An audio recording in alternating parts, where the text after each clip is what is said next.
Clear.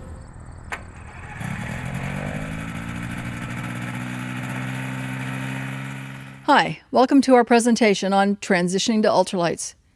Ultra easy? I'm Kathy Lubitz, president of the Ultralight Pilots Association of Canada. And I'm Ted Rankin, president of PlaySafe Productions, creators of Smart Pilot. Our seminar is called Transitioning to Ultralights. Ultra easy? So, is it ultra easy? Well, that depends. It depends on the plane, on the pilot's experience, and the pilot's preparedness and attitude. It may look like a proper little airplane, but lighter and slower can be harder than heavier and faster. When many of us think about transitioning with aircraft, mostly we think about moving up into heavier, more complex aircraft. But times are changing. Whether it's an age thing, a cost thing, or a time thing, many of us are thinking of transitioning into lighter, simpler aircraft.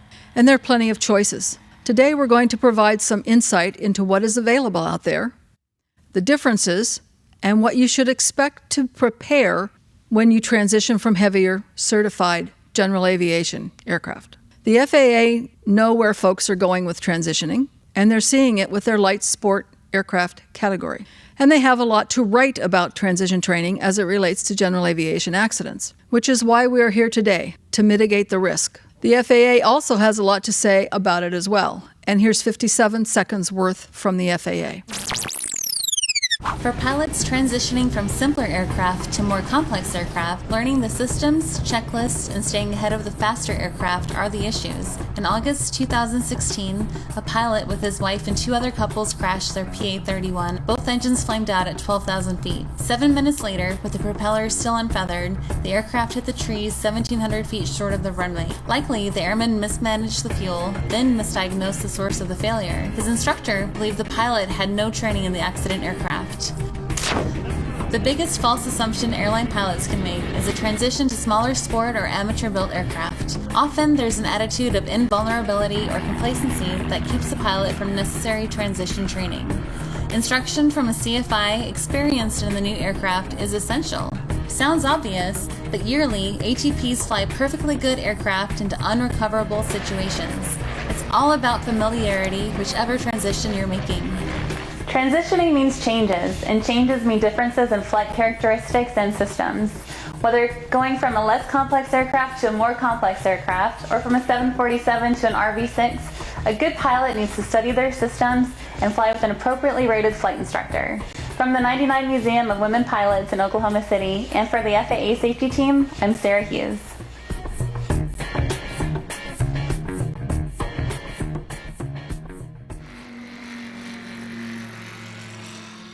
So I'm sure that we're in agreement on the need, but to be clear, at least with the category of aircraft that we're talking about, the common thoughts about training with a flight instructor might not always apply. The key here is teaching or developing in oneself or others the skills and knowledge. Because if you're getting into transition training in this Quicksilver MX, there's no room for the instructor to come along for the ride. So first off, we're not advocating by any means you do this alone. There are ways to include an instructor for what you need to do to get transition training, but our point, and a slight rejig of the terminology, respects the occasional limitations of some ultralight aircraft and respects you and all of your abilities to do what you need to do, or else you wouldn't be here. Plus, if you were just going to hop into an aircraft with an instructor, you could skip this meeting and just get right into the sky. So what we've done is combine what we're talking about into one word, transitioning. The dictionary states about transitioning, and it's funny, if it came to ultralights, they're missing the word fun part in that definition because it should be fun as well.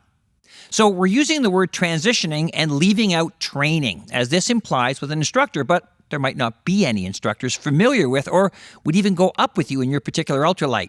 And we're going to use that word transitioning throughout the presentation. So the reason to transition is to become comfortable in the plane so that reactions will become automatic. In an emergency situation, you won't have time to think about what to do. Before reactions become automatic, you'll need to get comfortable with the plane, and to do that, you need to know how to fly it. To do that, you need to know how it might be different than from what you're used to. Recognize that the reason to transition is to become comfortable in the plane so that reactions will become automatic in an emergency. For example, it may take 10 hours between a weight shift control trike and a 3-axis fixed wing for reactions to become automatic. So also beware of this attitude. I fly big planes, so I can fly anything, especially these little tiny planes. And that it's an attitude that often comes with being a pilot. It boils down to awareness and practice, which results in being familiar and comfortable with your aircraft. Here's a question. How can you tell that there's a pilot at your cocktail party? Well, give it 5 minutes and they'll tell you. It's that air that we have about us. And it's for good reason. Many pilots are the Type A variety. We see ourselves as confident, skillful, and rare masters of a difficult set of skills. If you've got a pilot's license in your bag, you are a rare, skillful creature, to be admired by all for that rare and special distinction of having mastered the air. In fact, we are admired.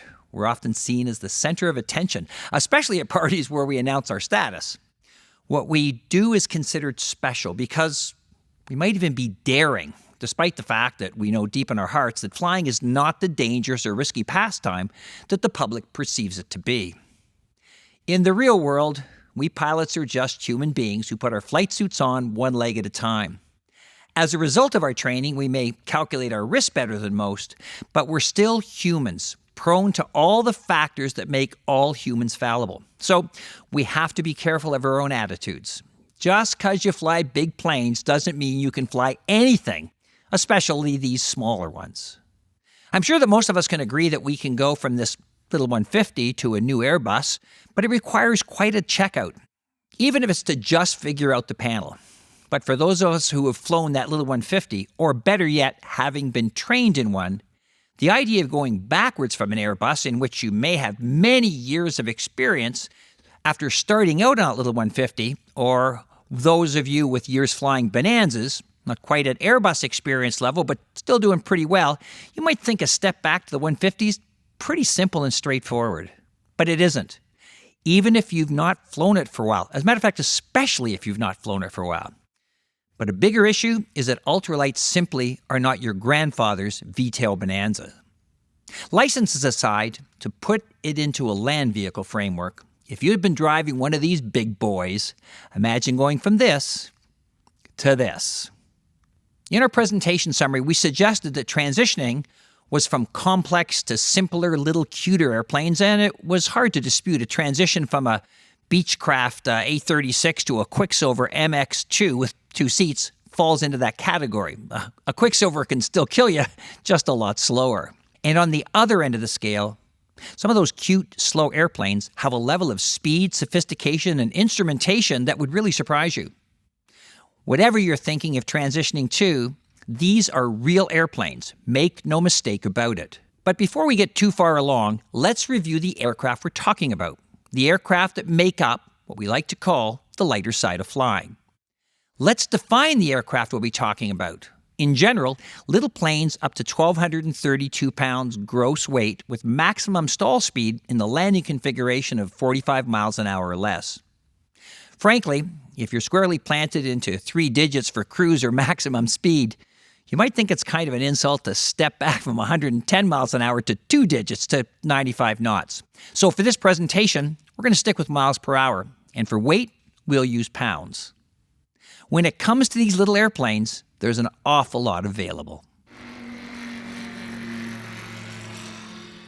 So what kind of airplanes are we talking about? In Canada, there's 2 types of ultralights, basic and advanced. For the most part, basic and advanced ultralights share similar characteristics, and they can actually be the same plane, just registered differently. They are airplanes, not aircraft. No rotary wing, they're all fixed wing. They have 1 or 2 seats. They must be registered by Transport Canada, and they must be insured. They are all powered. There is an engine of some kind on them. You need a permit or a license to fly one, either an ultralight pilot permit, a recreational pilot permit, private pilot license, commercial pilot license, airline transport license. They are limited to day VFR operations, and they are allowed in controlled airspace if properly equipped.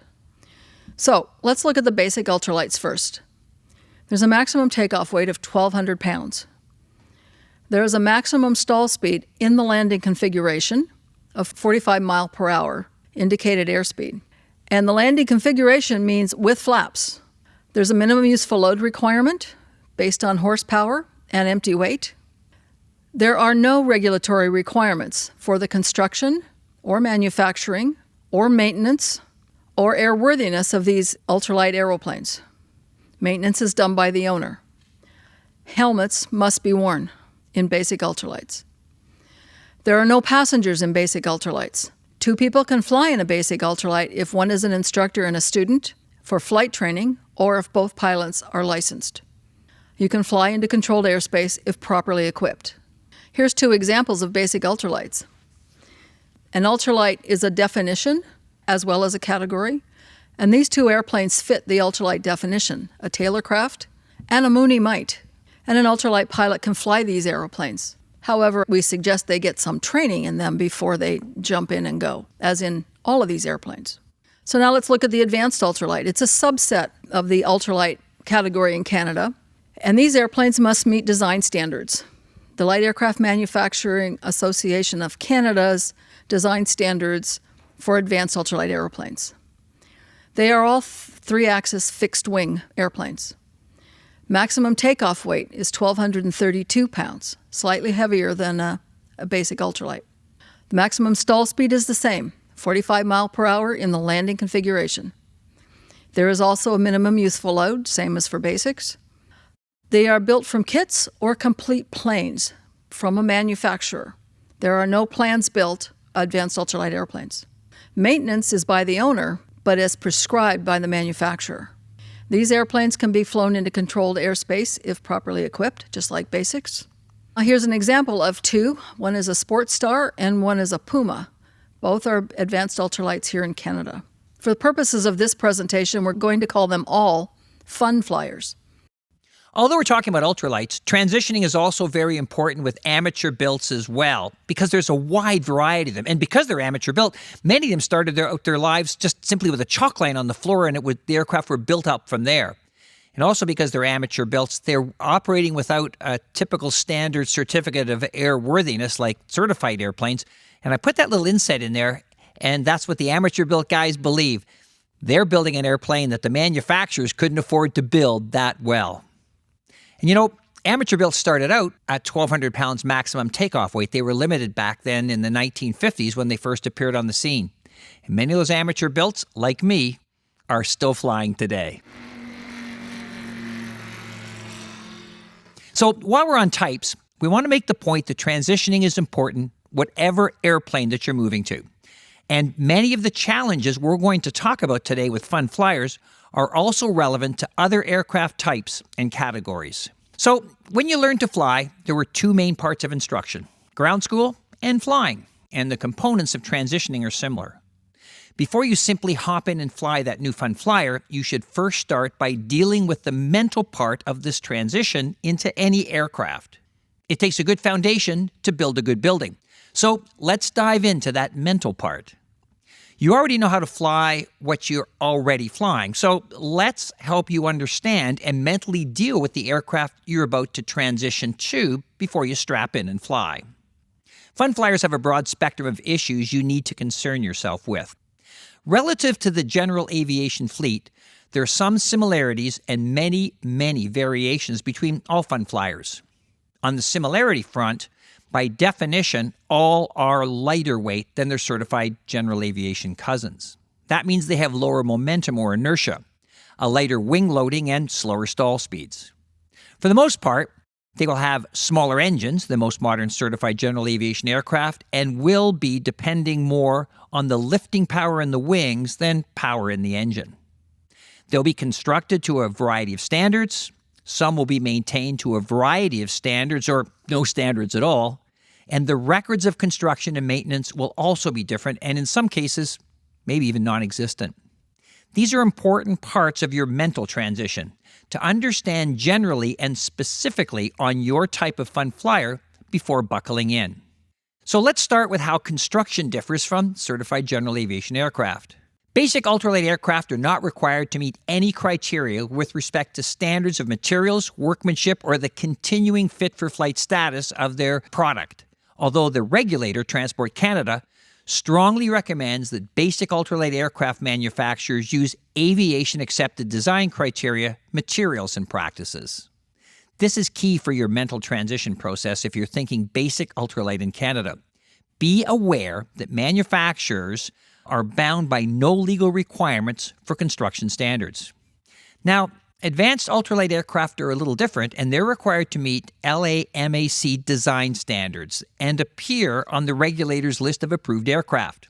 The construction standard is whatever the manufacturer says it is.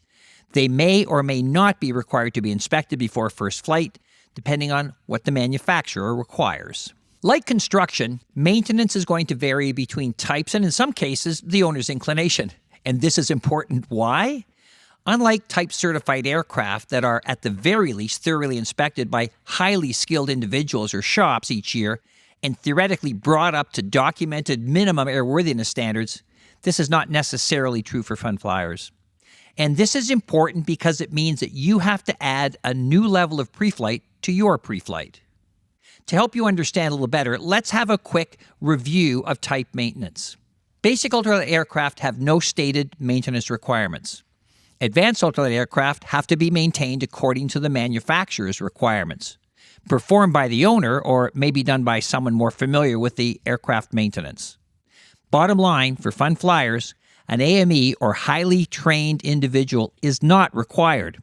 All maintenance is delegated to the owner. While many pilot owners may have the skills to be able to safely conduct routine and even in-depth maintenance, the average owner may not have that same level of experience and should maybe consider an AME or other knowledgeable individual to help. If you're going to own a fun flyer, you should strongly consider your abilities and, if necessary, seek appropriate advice and help to ensure the continued safety of your aircraft. But the point here for transition is, like with manufacturing, be aware and perform a comprehensive pre-flight. And like understanding construction standards, when you're preparing to transition, you should try to learn how the aircraft has been maintained, and that means checking the books, which might be quite comprehensive or perhaps non-existent. For those of you that have flown older aircraft like this original 7AC Champ, you'll understand that pilot operating handbooks were not always detailed documents that they are today.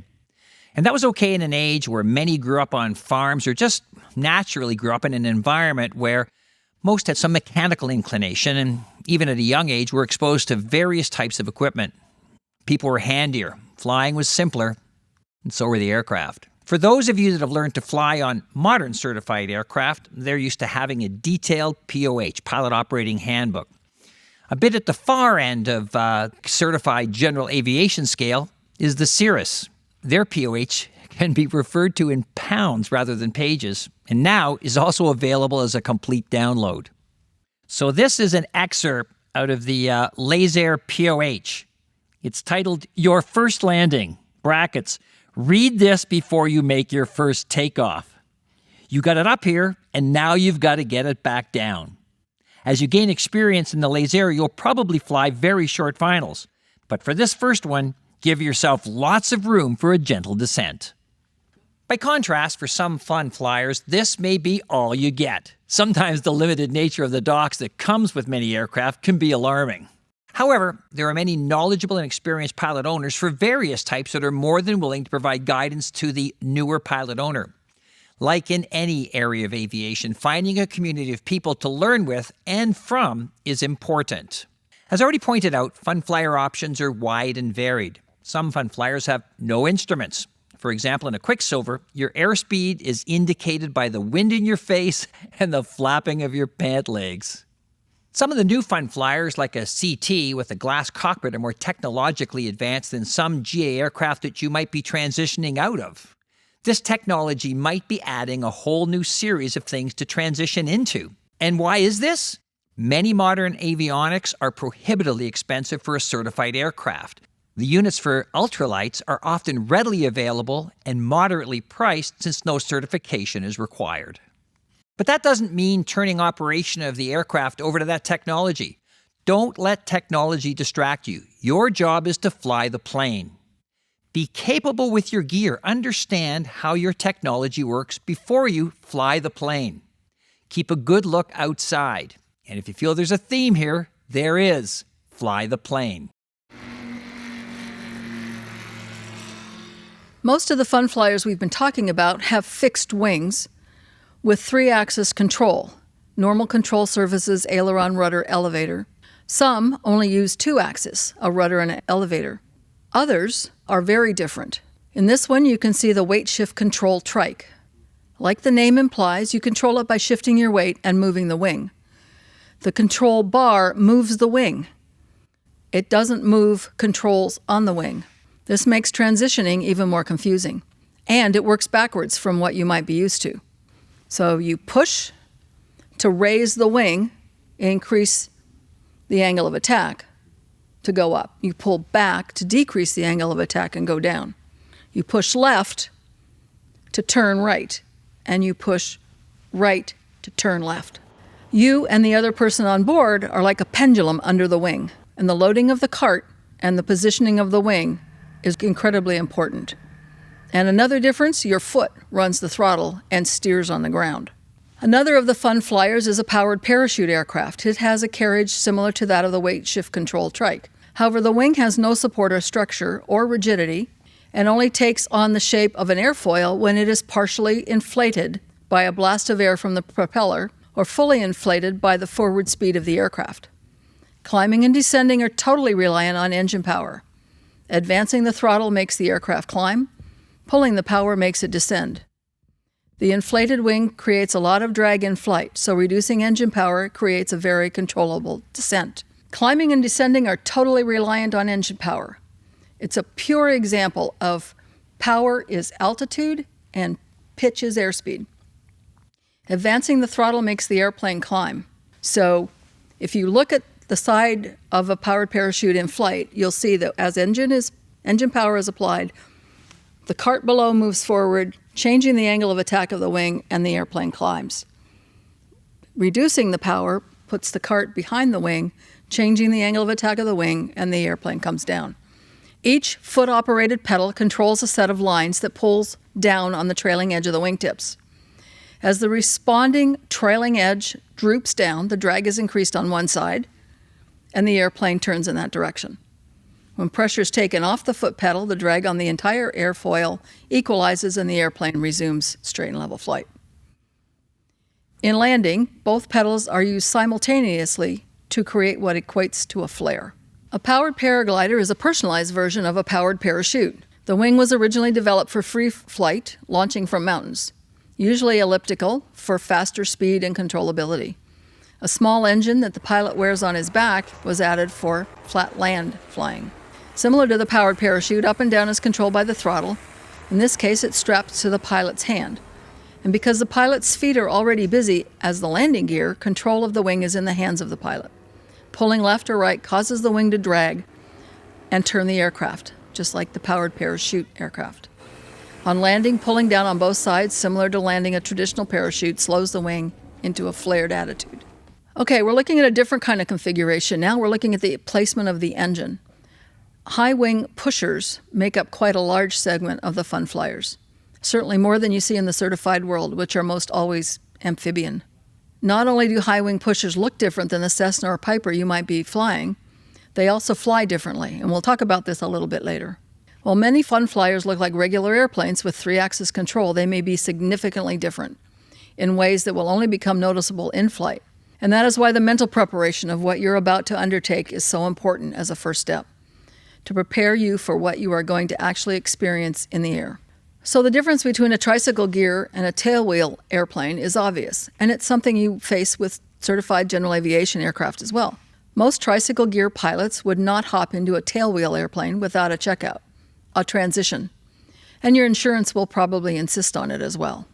So there's other differences. For example, look under the cowling, or maybe there is no cowling, and you'll see all sorts of different engines on fun flyers. Many of the early ones, most of the early ones, use two-stroke engines, especially the lighter weight classics. Two-stroke engines are mechanically less forgiving than four strokes and need more attention to keep them in airworthiness shape.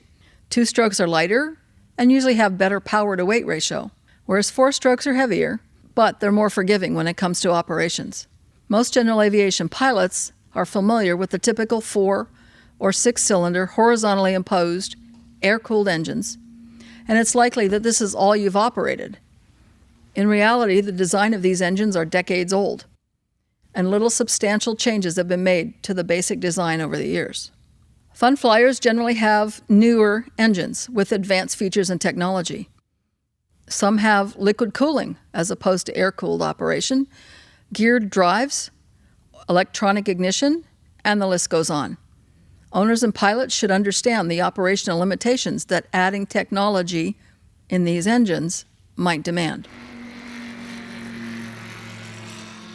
We're getting into the weeds a bit here, or grassroots as it were, but all of these are important considerations to recognize and be ready for when transitioning. This is not an all-encompassing list by any means, but it does offer a sampling of what you might encounter with your transition. So transitioning from a Cessna or Piper to some of the older certified tailwheel airplanes often included getting used to heel brakes, sometimes called your Achilles buster. You know the story about Achilles' only weak spot was the exact place where the heel brakes get you. It was hard work to get used to their operation and a conscious effort to get on them. Operation of heel brakes often came with many aches and pains in the back of the leg, but for the most part, the incidents where brakes caused any kind of accidents was generally at the end of a rollout or taxiing by not getting onto them fast enough. Most would feel that putting them on the top of the rudders would have been a smarter and simpler idea. But the issue is as you're slowing down with the increased forward G-speed, your feet and toes naturally push. I was actually taking off with a friend of mine who was sitting in the co-pilot seat, and I noticed we weren't getting up to speed as fast as I thought we should have. RPM was fine, all was great. I glanced over. He has his toes resting on the brakes on the aircraft. Obviously, he took them off quickly and away we went.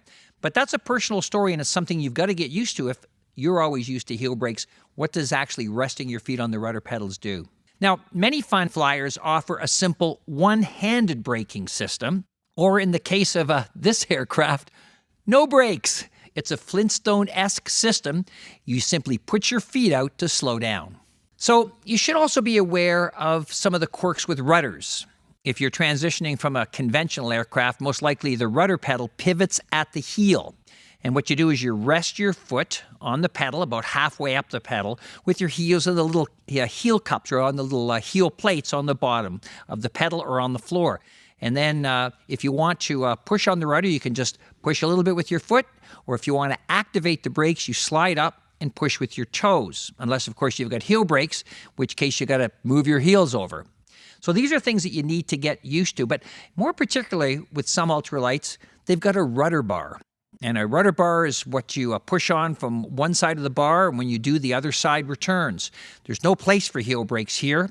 They might be on the stick, and this is like no standard a rudder bar that you'll find with any certified aircraft. An unusual rudder system is on the Challenger ultralight. It's really another example of where things are different. In the Challenger, the rudder pedal is attached to a bar at the middle of the pedal. So pushing with your toes doesn't apply the brakes, but instead moves the rudder. You can push all you want with your heels, but the rudders won't move. And like many other ultralights, the brakes are on the stick with a bicycle kind of lever or on a separate lever altogether. Now, a Vernier throttle shouldn't pose too much of an issue unless you're under a pressured workload. A Vernier throttle is a throttle that you spin to be able to make incremental changes. If you need full power, there's a button you push to shove it all the way in. And that's very important to know how your throttle is set up, because if you need power fast to go around, you've got to think it's not just simply a push, it's also push a button before you can actually get that throttle back up to full power. Another area of differences that you often find in ultralights is a shared center stick. So the control stick is mounted between the seats, and it's kind of strange the first time because it feels a bit like riding a horse side saddle, and especially if you're used to a normal stick and rudder airplane like a Cub or a Champ where you had the stick between your legs. Now, the side mounted configuration is simpler and lighter than two sticks. It also makes it easier in a limited cockpit environment to climb aboard. You're not having to climb over the stick, which is normally between your legs. The pilot and passenger can get in on both sides, so you're not struggling, and you can settle in and both share that center stick. Where that's really beneficial is in an emergency if you got to get out of the airplane. You're not kind of getting over the stick, you can simply exit. So whether it be a stick between your legs or a center control stick, it's going to feel really weird if you come from an aircraft with a control yoke. All your motor memory is going to feel kind of backwards. And the reason being is that your right hand is beside you on the controls and your left hand is on the throttle. Of course, if you're flying an aircraft with a yoke, it's reversed. Where it really causes issues is in times of stress, like if you've got to go around or after a big bounce. And the reason being is that normally you would be pushing the throttle forward and then you would be controlling the elevator with the yoke. Now it's the other way around. So what you're basically doing now is you've got a hold of the control stick, and what you don't want to do is pushing it forward like you normally would do. You would normally push your throttle. So these are things that you've got to absolutely understand and get used to be able to transition properly. Another thing that you'll find is there's no common height above the runway for the level of the pilot's eyes, or I guess the level of the pilot's butt. And this is going to have an effect on the sight line when you're executing a landing. So as you're transitioning, what you want to do is take some time to sit in the plane and see exactly where your eyes are above the runway. This is probably no different than any transitioning you might have done with other aircraft, but it's particularly important because on a lot of ultralights, you're fairly low to the ground. What you want to do is taxi the airplane around till you're used to that sight line. And then imagine yourself 1 or 2 feet higher, which is the height at which you're going to flare. So I've got a really good example that Kathy was telling me. She was teaching the pilot of a Boeing 767 to fly a Beaver 550. And so keep in mind that a 767, that pilot, Kathy's student, would be sitting 30 feet in the air as he's coming in and he's flaring for a normal landing. And of course, the eye level, when he hopped aboard the Beaver, was going to be about like 4 feet above the ground. So Kathy told me that when the 767 pilot was approaching, he tried to rotate 3 times. He would flare, flare, flare before he actually got low enough to execute that safe landing, because he was normally rotating at like 30 feet in the air and just hadn't yet adjusted his sight line. So the takeaway here is be aware of potential sight line changes when you change planes. Another important issue is a physical inspection of the airplane. So for classic fun flyers, the good news is everything is out in the open. You know, most of the physical controls and cables, the cotter pins, engine, everything's exposed and easy to check for serviceability. But the bad news is everything's exposed, like to dirt, oil, and debris. You'll also find that in many aircraft, every construction material known to aircraft might be used, and you've got to understand what the issues are for each of the materials on your aircraft. So always do a good pre-flight, a good physical inspection of the aircraft, and make sure that everything is safe, secure, and airworthy. So here's a little rundown of some of the things that you should do before you fly. Take time to sit in the cockpit. I think that that's a really important thing to do because you want to figure out where is everything. And you're going to figure out where everything is by touching the controls.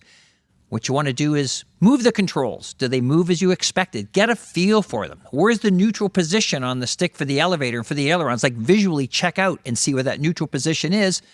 You want to check where all your fuel tank levers are, your flap settings, your fuel pumps, etc. You want to make sure that you're very familiar where things are, because at a time of stress, you want to be able to actually go to them immediately. Mentally, sit there and run through the entire takeoff sequence, run through the entire landing sequence. Imagine in your brain what it is to be able to take off, and then even think about some emergency procedures. You'll be able to find it quickly in any high-stress situation. Okay, Ted's just told you about some of the differences amongst all these airplanes. Now let's go back to basics and what's common with all makes and models and categories. And we're looking at the 4 forces that act on an airplane in flight. Oh, sorry, wrong 4 forces of flight. Well, they're the right forces, but not what we're going to talk about. Think back to your first day of ground school. For some of you, that will be a long, long time ago, so you'll have to think hard. Let's take a look at the real 4 forces of flight and how they relate to all aircraft. We're going to talk about how they may impact the transition to a fun flyer. Keeping the wing light and strong results in components that you may or may not be accustomed to. And all of these components add drag to the wing, acting to slow your fun flyer even more. The quicksilver in the slide shows some of these components. A king post, ground and flying wires, rounded struts instead of streamlined struts, fat wings, and single-sided or double-sided airfoils. So with this quicksilver, there are ways to reduce that drag, as there are with other airplanes. The Quicksilver Sport is a later version, and in this picture, it's more streamlined. The king post and flying and ground wires have been replaced by struts, and the airfoil is double-sided as opposed to single-sided. All of this means less drag. Wing area has an effect on aircraft performance. Less wing area for lifting, but also less drag. A shorter wing is less wing area and results in a higher stall speed, less lift at lower speeds, and in general, you'll need to operate from longer runways and increase your takeoff speeds. The plane has to go faster for takeoff, and the cruise will be higher, but landing will be faster. Some planes come with more than one wing. Classic example is the clipped wing cub versus the standard wing cub. If you cut 40 inches off each side of the wing, the takeoff and ground roll requirements for the clipped wing cub is approximately 50% longer than for the stock cub. The shorter wing raises the stall speed by 21% and only increases the cruise speed by 7%. The Pipistrel Flex has wingtips that can be added or removed depending on whether the pilot wants to go fast or have more lift. The outer 5-foot sections of each wing can be easily removed and replaced with shorter ones. You can have 2 aircraft in one. A motor glider, which you can quickly and easily transform into a small, fast cruiser. Okay, let's move to thrust. Thrust and drag alignment is designed into an aircraft, but it's something a pilot must be aware of. In most certified light aircraft, thrust is in line with drag. The engine is in front of the fuselage. When drag and thrust are in line, there's not much change in pitch with power changes. When drag and thrust are not in line, power changes also change pitch. Early ultralights are perfect examples of thrust and drag not being in line. Power was added to the early hang gliders by putting the power on the keel in the wing above the drag of the pilot. Power was added to the parachutes by putting the engine on the pilot's back and well below the drag of the wing. In fact, the powered parachute aircraft is a perfect example of power controlling altitude. Adding power pushes the pilot forward, pitching the wing up, changing the angle of attack, and causing the aircraft to climb. All a result of power and pitch not being in line. Reducing power does the opposite. The pilot swings behind the wing, pitching the wing down, changing the angle of attack, and causing the aircraft to descend. Most classic ultralights are high wing pushers. The engine, thrust, is above the fuselage drag. Drag and thrust are parallel, but not in line. We're going to call this a couple. This CGS Hawk is an example of such a couple. Applying power pushes the engine and the wing forward, while drag holds the fuselage back. This causes the nose to pitch down. Similarly, when power is reduced, the engine and wing slow first, and then the fuselage lags behind, which causes the nose to go up. The more the change in power, the more the effect. This means that for every change in power with a high wing pusher, there will be a pitch change which will have to be corrected. Usually, reducing power means you want to descend. But since the nose goes up, you'll have to push the nose down. Similarly, when you add power in a conventional airplane, it's because you want to climb. But since the nose pitches down, you'll have to pull it up. You can see this thrust-drag couple in these amphibian ultralights as well. The engine and prop are placed above the boat-type fuselage to keep the spinning prop out of the water, and the pilot will have to make pitch corrections every time he changes power. So the airplane on the left is Progressive Aerodyne Sea Ray, which can be a Canadian advanced ultralight or an amateur-built. And the new to Canada Aero Volga Bore is another example, and that is an advanced ultralight. Thrust-drag couples are not restricted to ultralights. The Lake Amphibian and the even larger Catalina are examples of certified planes with thrust-drag couples. In fact, passenger jets with the engines located under the wing also show a thrust-drag couple. In the case of the 737, the fuselage drag is above the thrust line, so that when power is applied, the nose goes up. Plus, even in conventional aircraft, using flaps can cause a change in thrust drag alignment, requiring a pitch change to compensate. Certified aircraft have been through many tests to ensure that they meet certification requirements, and stability is part of that process. This is a long and very expensive process by qualified test pilots, and this helps to ensure some level of conformity between certified types. Many fun flyers, in comparison, do not go through such rigorous certification testing. For some, like basic ultralights, no testing is required. For advanced ultralights, the level of testing is determined by the manufacturer, in conjunction with the LAMAC requirements, the design standards. When flying many GA-certified aircraft, we can develop lazy feet. This is less tolerated on a fun flyer, many of which are much more demanding of the appropriate use of rudder to be flown properly and safely. A good stick and rudder pilot is essential in many of these light airplanes. Just as a certified tailwheel aircraft is no more dangerous than its tricycle-geared counterpart, a fun flyer is no more dangerous than a certified aircraft. It is just simply less tolerant to laziness or error. So let's review stability a little bit. An airplane with positive stability will return to its previous state after a control input. Most general aviation aircraft are stable and easy to fly. Let go of the controls and the plane will settle itself. For aircraft with neutral stability, after a control input, the plane will continue the action and not recover and not diverge from its path. For example, aerobatic airplanes are neutrally stable so that the pilot can more easily hold the maneuver until another input is selected. For negative stability, after a control input, the plane will continue to diverge. Fighter planes are so unstable that they're flown by computers. If the computer fails, the pilot ejects. Yaw instability is not necessarily dangerous, but it does take some awareness and how the controls are used to compensate for it. Side area ahead and behind the center of pressure has an effect on yaw stability. For our purposes, we'll call the center of pressure the pivot point, or the rotation point, the point about which the airplane moves in its vertical axis, so this way. The rule of thumb, this pivot point is usually located behind the wing leading edge at around a quarter of the wing's chord. This is also roughly the same location as the center of gravity. To be stable in yaw, an airplane must have a larger side area behind the center of pressure than ahead of it. This is important because it affects the use of the controls. If there's more side area ahead of the rotation point, when yaw is induced for whatever reason, could be turbulence, could be by the pilot, rudder input is needed to keep the plane going straight ahead. If the yaw is not corrected, it will increase, not decrease, and the plane wants to go anywhere but straight ahead. This causes problems in maneuvers in which yaw is a component, like for turns or in spins. Adding floats to a 172 increases the side area ahead of the center of gravity, or the center of pressure. To compensate for this, in a certified world, the ventral fins are added to bring the side area back into balance, maintaining stability. And you can see this in the slide, where you've got a vertical fin at the back underneath the 172. Let's look at one of the ultralights, the Quad City Challenger. It has more side area ahead of the pivot point than behind it.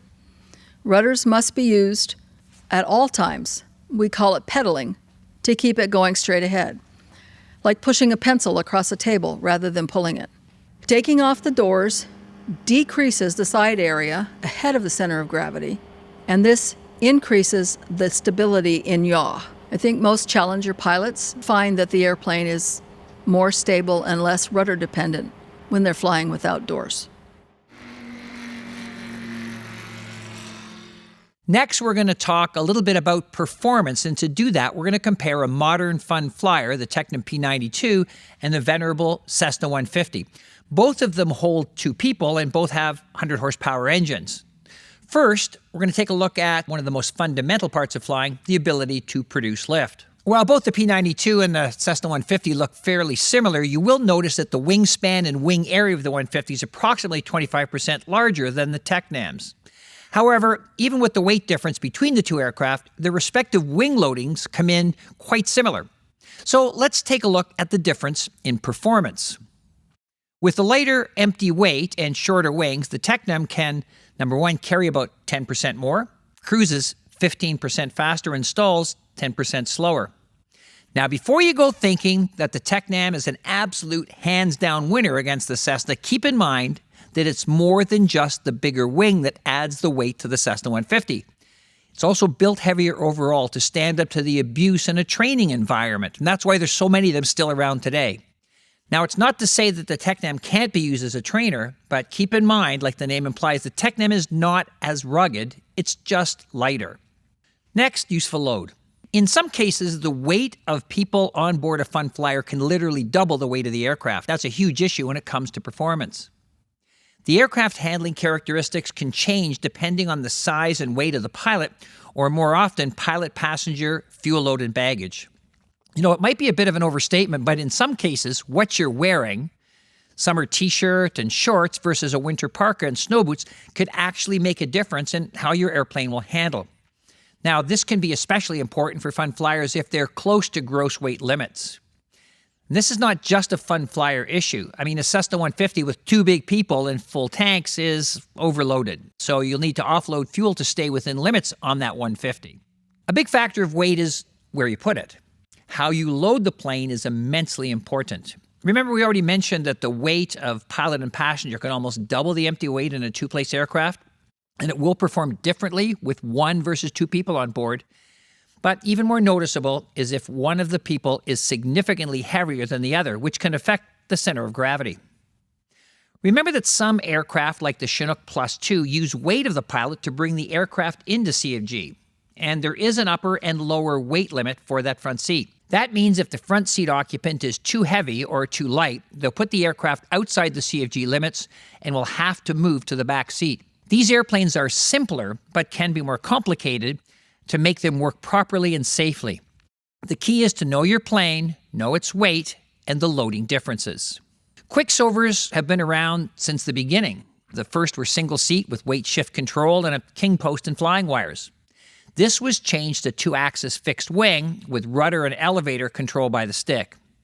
The foot pedals operated spoilers on the top of the wing. Now, used one at a time, they provided roll input. Used together, they act to slow the plane down.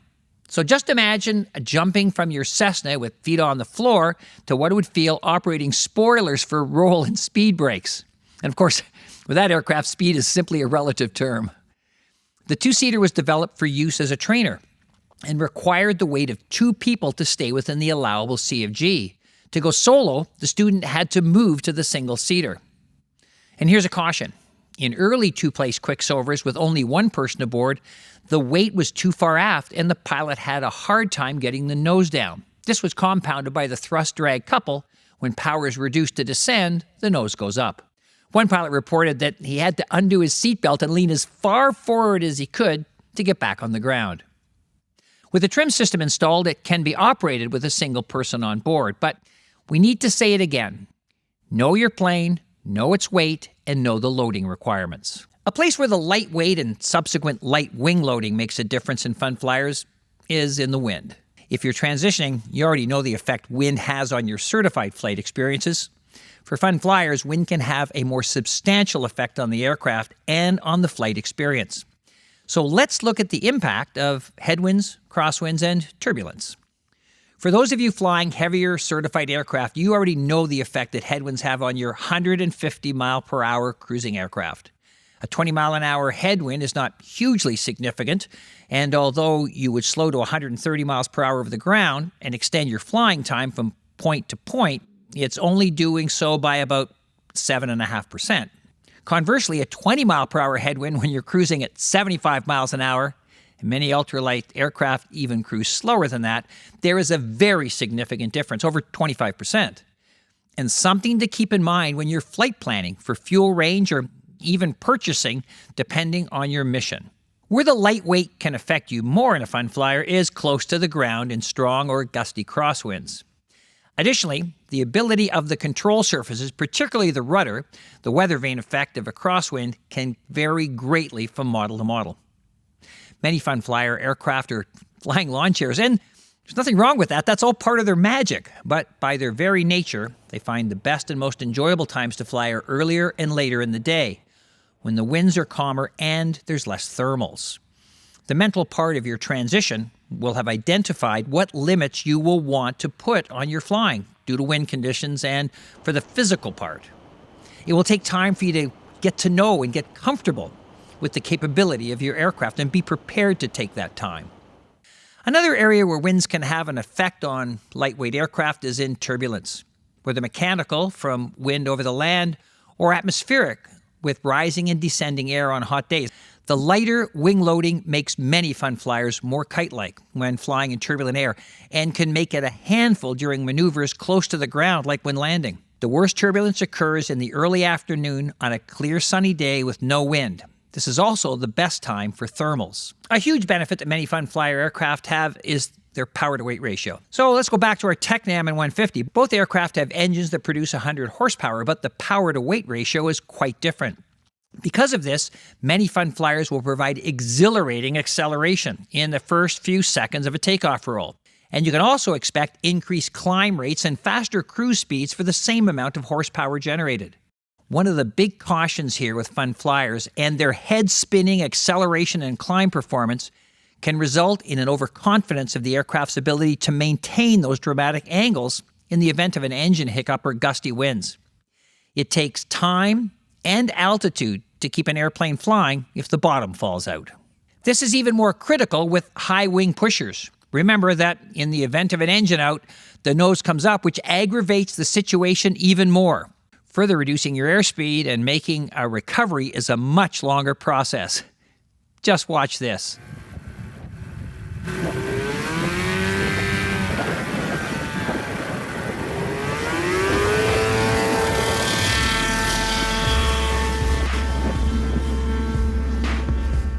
The key is be conservative in your takeoffs and climbouts. Refrain from really steep zooming climbs. It doesn't take much to go from hero to zero. So we've talked about drag and weight, and let's put them together in a variety of flight regimens. First off, going slow is harder than going fast. Lighter and slower is much harder than heavier and faster. It's like trying to ride a bicycle slowly versus riding it faster. Think back to when you first learned to fly in slow flight. The flight regimen that is just above the stall. The controls were mushy, generally unresponsive, and generally speaking, it was much more difficult to keep the aircraft going where you wanted it to go. While a fun flyer isn't flying in perpetual slow flight, as per the technical definition, many models move much slower through the air. And this has implications that should be considered. The speed envelope for some fun flyers is pretty tight. Some only have 20 to 25 mile an hour differences between stall and cruise. And airspeed drops quickly and the airplane recovers slowly. Remember the basic recipe for flight. Attitude plus power equals performance. In a fun flyer, understanding this relationship is crucial. With the big puffy wing, a reduction in power can very quickly result in a significant decrease in performance, much more so than the typical GA aircraft. Simply reducing power in a turn can transition you from flying to falling very fast. On takeoff, expect a relatively steep takeoff, much steeper than a typical GA aircraft. Remember that the engine is working hard during this phase of flight, even harder than the wings. In the event of a power loss, be mindful that a significant push to bring the nose down will be required, a very significant push. Lower speed and maneuvering. It's in this phase of flight where pilots of all types of aircraft can get into trouble. Low and slow are not great combinations, even more so for fun flyers. But like takeoff, the engine is working hard to keep the airplane flying, and power changes can have a significant impact on the performance of the airplane. When it comes to landing, be cautious to avoid getting behind the power curve. As the relatively high drag wing gets closer to its critical angle of attack, drag increases substantially. In some aircraft, under certain conditions, there may not be enough power to arrest the descent if you get behind the power curve. For touch and goes, you want to keep in mind that a touch and go in any aircraft is a maneuver that demands your full attention. Takeoff and landing are both very critical phases of flight, and you're combining them into one single maneuver. Always make sure that a healthy amount of runway remains to allow you to reject that takeoff if things don't look, sound, or feel right. When it comes to power changes, handle them with care. Any aircraft engine, regardless of type, is most susceptible to problems when adding or reducing power. Treat your engine with respect always. Make power changes smoothly and slowly. Aside from good airmanship, it also helps to offset the impact of the power changes. Remember, when in a level turn, the G loading is already higher, which requires a higher angle of attack. Reducing power at that time will require even more angle of attack to remain level, and it doesn't take much to get into a stall, especially with an already reduced flight envelope. When it comes to engine failures and loss of power, there's a popular misconception with ultralights that they have a better glide ratio. Some fun flyers have less mass so that if you lose an engine, they can descend very slowly but won't make it too far. Think of it as being a parachute. Yep, they can be put down in a smaller spot, but what if they won't make it to that spot that you could see right in front of you over the nose before the engine quit? Small and light does not necessarily mean it will glide a longer distance. The glide ratio is determined by the amount of forward distance traveled for a given vertical distance. Consider the glide ratio of a Cessna 172. That's a well-known aircraft that many people have trained in and will likely have performed simulated engine failures in. The 172 has a glide ratio of 9:1. So for every 1,000 feet of altitude it'll travel forward 9,000 feet. Now that, of course, is without wind. Now, one might probably assume that the 747 would have the glide ratio of a brick. After all, it weighs in at about 910,000 pounds. But in actual fact, it has a glide ratio of 15:1. The glide ratio of a fun flyer will vary with design. However, in many cases, the bigger impact will be on the momentum of the aircraft. Okay, now we've gone through all of the things you might want to watch when you transition into an ultralight. I'm going to get personal. I earned my private pilot license on a Cessna 150, even before the 152s. And then I flew a Piper Tri-Pacer and an Air Coupe. And before that, we owned an Aranca Chief. I discovered ultralights in 1996 and transitioned with an ultralight instructor in his Spectrum Beaver 650. The RX 650 is a two-seat tandem tricycle gear high-wing pusher powered by a Rotax 503 two-stroke engine. For center of gravity purposes, when this plane is flown solo, the pilot sits in the front seat. His weight balances the engine and tail during flight. The instructor sat in the back seat. I sat in the front seat. The view was spectacular. But there's two things in particular that I noticed. First, with a two-stroke engine, you do not set the RPM as you would for a conventional air-cooled aircraft engine. Climb at full power at 2,500 RPM, approach at 1,800, idle at 700 to 800 RPM. On the two-stroke, you set the power where it needs to be to do the job you're asking it to do. Climb, descend, cruise. Two-stroke engine is more likely to be affected by weather, temperature, and humidity. So there's more variation in what normal power settings are. And besides that, the RPM, because of the geared engine, is in the thousands, not the hundreds. The second thing that made a huge impression on me was that the plane is not trimmed nose up to slow down and descend. To descend, you reduce power, push the nose down. Normally, when the nose is down, a plane speeds up. In this case, this ultralight, the nose can be down and the plane can still be slowing. To keep the desired airspeed, you have to push the nose down even more. After I transitioned, I built time for my ultralight instructor rating on a few ultralights, a Kolb Ultrastar, Quicksilver MX1, and the MX2, until I bought my first ultralight, a Spectrum Beaver RX 550. The RX 550 has a double-sided wing covered with sailcloth. The battens are inserted into pockets sewn in the upper side to give the wing its airfoil shape. Power is usually supplied by a Rotax 503 50-horse engine with a gear reduction drive unit. If you look at pictures of the Beaver 550, you'll find a lot of variations. In some, the engine is mounted upside down, hanging from the keel. In others, the keel is shortened and the engine is mounted upright on an engine platform. In others, the engine is mounted upright on top of the keel. In most cases, thrust line is roughly the same above the boom. The RX 550 can be powered by other engines, HKS, Hirth, Rotax 582, and even a 912, Rotax 912. In a few cases, some use auto conversions. In all cases, weight and balance and prop clearance are important considerations. In the one in the photo, the front fairing stops at the front of the front seat. In later models, the fairing is wider and goes farther back, stopping at the back of the back seat. This adds side area ahead of the center of pressure, center of gravity, with a notable change in the flight characteristics. A few models also had a complete enclosure, which changed the side area and yaw stability. Modifications to the rear side area increases yaw stability. In the plane pictured, a piece of 5-inch plywood was cut to fit in the area under the horizontal stabilizer, which added to yaw stability by increasing the side area behind the center of gravity. These are examples of just how many variations there can be in a single make and model. For a quick check of weight and balance, run the engine just above idle, put the pilot in the front seat. If the elevator can pull the nose wheel off the ground, it's pretty close. If you can't get the nose up, the pilot might be too heavy. The reverse is also true. If the nose is up and you have trouble pushing it down, the person in the front seat might be too light.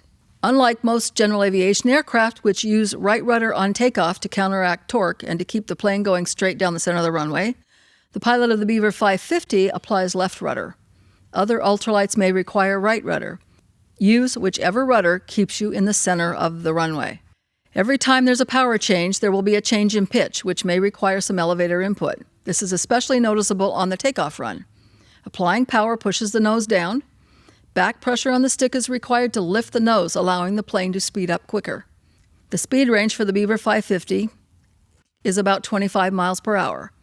It stalls just below 30, and it cruises around 55. It will cruise faster, but it's really pushing rather than flying through the air. So these are the challenges I faced when transitioning into an ultralight. Your challenges may be different, but it highlights the importance of transitioning and getting comfortable and familiar with the airplane that you're flying, not the one you used to fly.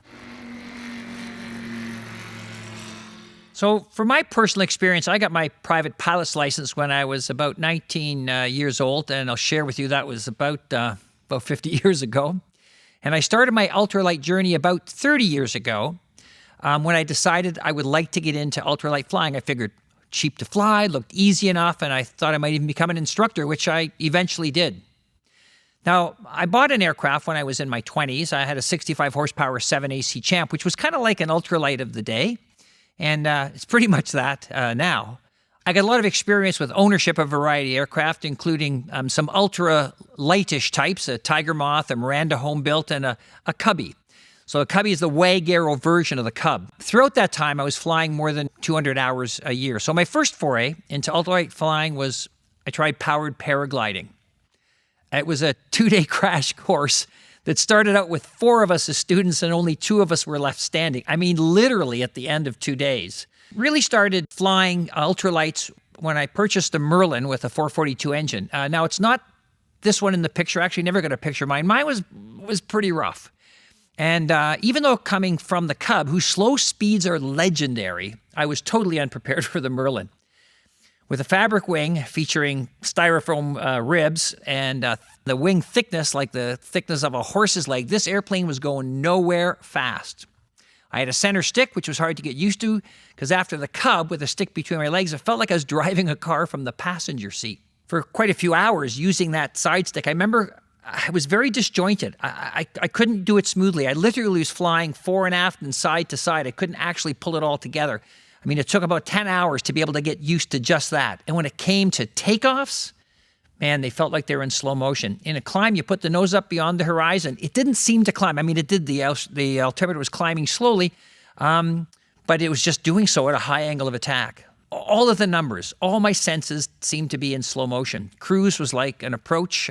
Even with Cub-like landings, I can best describe as wafting down from on high and eventually plopping on the runway. In the air, the feeling I remember distinctly was akin to sitting on a flagpole. So it was quite a shock to be able to go to the first ultralight, which was a Merlin, and then came the Savannah. Now, the Savannah came in a box. It was constructed in about 250 hours as advertised, and after some test flying by a friend and a well-known ultralight instructor, I strapped in and was frankly unprepared for what happened next. I wasn't working the airplane hard. My brain was still kind of in the Merlin, thinking about that, why transitioning is so important. Acceleration was breathtaking, and before the throttle was all the way in, we're in the air and we're climbing. Not like the Merlin, not mushing, but actually climbing, and fast and steep, and still keeping the numbers within range. I instantly fell in love. Fast forward, this is my latest ultralight. It's a Zlin Savage Cub. It's identical to the Cubby, or so I thought. Same horsepower, looked the same. Now, keep in mind that in between the Cubby, which I'm going to compare to, and the Zlin, I owned a Pitts. So the Cubby was a little bit more in the background, but I sensed that in this case, not all Cubs are created equal. The obvious engine management's different, of course. I went from a Continental to a Rotex, so I had to think differently. And of course, I'm reasonably handy, so that maintenance is an important issue, and so you have to understand the Rotex. The trim system, I had some flaps, and the things were certainly manageable and similar, but the handling was a surprise. It was hard to compare takeoffs, and as I said, there was a distance. But although the rate of climb was not much different between the Cubby and the Zlin Savage Cub, the angle of climb is dramatic in the Savage Cub. And in the air, it was also different. Great control, but the aircraft felt a bit puffy, nimble, but in kind of a loose and more casual way. And on landing, the speeds decayed much quicker than in the Savage than in my old Cubby. And with a bit more speed on final prior to the round out, or without using that extra speed, the aircraft just tended to land and stop. Where it really makes the difference is when you load it up. With just me, the airplane is like thought. It does exactly what you want. It's truly an angel. It works incredibly well. But it's got a maximum gross of 1,232 pounds. That's the legal gross, and I'm flying it on floats now and stay legal. But you've got some loading decisions to make. You know, don't get me wrong, I love the airplane, but I do notice adding passenger and adding fuel, staying within gross, the differences between empty operation and close to gross operation are dramatic. So what did I learn? Well, pretty much what we've been talking about through this entire presentation. I mean, even though I had owned a Cub and thought I was simply transitioning to the ultralight version, in fact, there were differences, and differences that I needed to get trained on. And that's what we're recommending that you do. Before you just hop in your new ultralight and go flying, get some transition training so that you can fly safely. So here's a summary of what we've been talking about in transitioning. Find an instructor if there's one available. Don't discount a pilot who has knowledge of your make and model. Seek one of them out and learn all you can. Use forums, use pilot groups. Take a good look at the plane to get an idea of what you might expect. For example, the side area ahead and behind the center of gravity. For yaw stability, thrust drag couples, nose wheel, tail wheel. Regardless, whatever it is, take the time on the ground and do some taxiing. Start slow, speed up. It'll give you an idea of what to expect on takeoff and landing. And above all, be conservative. And while we strongly suggest transition training with a qualified instructor, we do recognize that this isn't always possible, like with a single-seat ultralight. And it does impose a greater risk when you're doing that. So check out AC90-89. It's the Amateur-Built Aircraft and Ultralight Flight Testing Handbook. It's a publication by the FAA created to provide suggestions and safety-related recommendations, primarily to assist amateur and ultralight pilots in developing their individual aircraft flight test plans. Another transitioning thought is if you're adding another configuration like floats, skis, or a tailwheel. They can open up a whole new world of flying, which is a lot of fun and expand your abilities, but use caution and seek training when moving to a different configuration. And if you can't find a knowledgeable person on a similar fun flyer, consider obtaining training on a certified aircraft and then applying that knowledge. So, transitioning to ultralights, is it ultra easy? Well, that depends.